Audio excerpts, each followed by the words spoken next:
My name is Andy Staples and I'm the Director of the Economist Corporate Network in North Asia. We've just completed a meeting in Seoul called the Regional Strategic Forecast. In fact, this is a series of meetings that takes place around the region. We invite out the Chief Economist of the Intelligence Unit, Dr. Simon Baptist, to share the Intelligence Unit's view on the global economy over the next 18 months or so. We also take the opportunity to localise these meetings in each of the cities where it's held. And here in Korea, we were looking at issues related to geopolitics and also to Korean outbound investment, with a particular focus on ASEAN economies. In our session on geopolitics, we invited in the Bureau Chief for The Economist to have a conversation with Professor Robert Kelly, who's a professor at Busan National University and a specialist on Korea's international relations.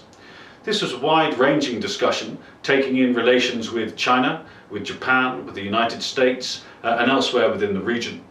We touched upon some of the key structural issues that shape foreign policy from Korea, and also some of the challenges that are faced within the region at the moment. In particular, we focused in on the very difficult relations between South Korea and Japan that continue.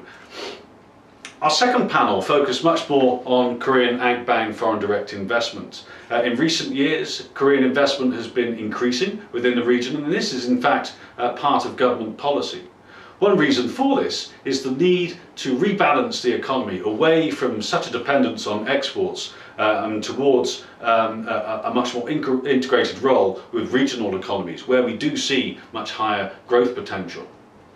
We focused in on ASEAN economies, and in particular on Indonesia, the largest economy within ASEAN. And we looked at some of the opportunities and challenges that Korean firms face there. Of course, we see Korean firms very active in the manufacturing sector and also in construction as well. And this mirrors nicely the stage of development that we see within Indonesia, and in particular the huge infrastructure needs that that country has. But we also looked beyond that. We looked at how SMEs can get involved in foreign direct investment. And for that, we invited in a representative from SBI Investments that's charged with overseeing an investment fund, 40% of which comes from central government funds, to encourage SMEs to invest more within the region, particularly through M&A and through greenfield investments as well. It was very interesting to see how some Korean firms are taking up the challenge of seeking out new markets in particularly challenging environments such as Indonesia. Our second speaker was the President and Director of TMF group in Indonesia, and he was talking through some of the real challenges of that business environment, not least the regulatory and legal framework. Even though Indonesia has a one-stop shop for foreign direct investment, the reality on the ground is quite different. Both speakers, I think, were at great pains to point out that Korean firms need to take a very different approach to their investments and working with Indonesian firms, with the Indonesian government.